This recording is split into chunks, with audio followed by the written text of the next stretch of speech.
નમસ્કાર, યલગાર ન્યૂઝમાં આપનું સ્વાગત છે। જોઈએ આજના મુખ્ય સમાચાર। નમસ્કાર, હું મિર્ઝા ઇમરાન। યલગાર ન્યૂઝમાં આપનું સ્વાગત છે। છોટાઉદેપુર જિલ્લાના તેજગઢથી અછાલા તરફ જતા માર્ગ પર હાલમાં અકસ્માતનું જોખમ સતત વધી રહ્યું છે।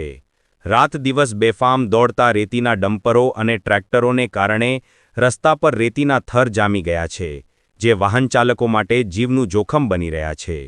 સ્થાનિકોના જણાવ્યા અનુસાર અહીં નદી વિસ્તારમાં 24 કલાક બેફામ રેતીનું ખનન ચાલી રહ્યું છે।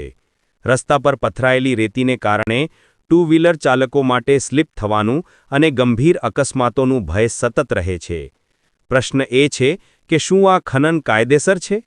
અને જો છે, તો પછી પર્યાવરણ અને ટ્રાફિકના નિયમોનું આટલું ઉલ્લંઘન કેમ? નદી કિનારે રેતીના લાગેલા મોટા ઢગલા અને રાત્રિના સમયે ધમધમતા રેતીના પ્લોટ તંત્રની કામગીરી સામે અનેક સવાલો ઊભા કરી રહ્યા છે। રેતી ભરેલા વાહનો પર તાડપત્રી ઢાંકવાના નિયમોનો પણ સરેઆમ ભંગ થઈ રહ્યો છે। લોકોમાં એવી પણ ચર્ચા છે કે આ સમગ્ર ખેલ કોઈક સેટિંગ કે હપ્તાના જોરે ચાલી રહ્યું છે। જો કે આ આક્ષેપોની પુષ્ટિ થવી બાકી છે, પરંતુ સતત વધી રહેલા અકસ્માતના ભયને જોતા સ્થાનિક રહીશો તંત્ર પાસે આ મામલે સઘન અને નિષ્પક્ષ તપાસની માંગ કરી રહ્યા છે।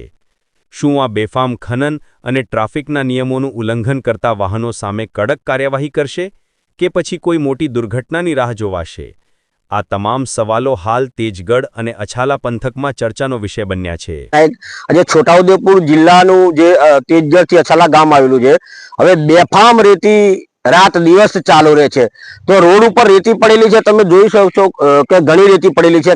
કાલ કદી ગમે તે કોઈ સ્લીપ ખાઈ જાય કે અત્યાર સુધીમાં ઘણા એક્સિડન્ટો પણ થયેલા છે, એવું સાંભળ્યું છે અને મીડિયા સમક્ષ આવે પણ છે। તો અમારા છોટાઉદેપુર જિલ્લાનું જે અછાલા ગામ આવેલું છે, એમાં સ્ટોકો છે। હવે સ્ટોકોમાં મારે એવું કેવું છે કે 20-25 હજાર મેટ્રિક ટન હોય કે કોઈને 35,000 મેટ્રિક ટન હોય, આજે ખોદકામ કરી નાખ્યું અને આટલી બધી રેતી બેફામ આવે છે કઈથી? અને રાતના તમે જુઓ તો આડેધડ રેતી નાખે છે અને તમે રોડ ઉપર રેતી આખી રાતનું રેતું કાઢેલું અને રેતી આખા રસ્તામાં પડી રહેલી હોય છે।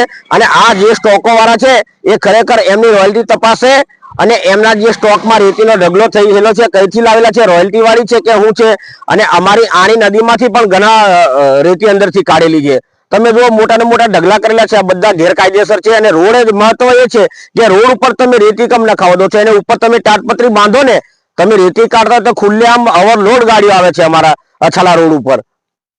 તમારી માંગ શું? મારી માંગ એવી છે કે કાયદેસર ખાણ ખનીજ જે છે એ આમની ઉપર કાયદેસરના કાર્યવાહી થાય। અને આ સ્ટોકોમાં બોર્ડ તો કોઈ જગ્યાએ છે જ નહીં, કોઈ નંબર જ નથી, એમને સ્ટોક ઢગલા કરે રાતના ગાડીઓ ભરે છે અને આમની ઉપર એક્શન લેવી જોઈએ અને જે સ્ટોકો છે એ તપાસવો જોઈએ, રોડ સાફ કરાવવો જોઈએ। તમે નાખો ના નથી, પણ રોડ સાફ કરાવવો જોઈએ, એવી મારી માંગ છે।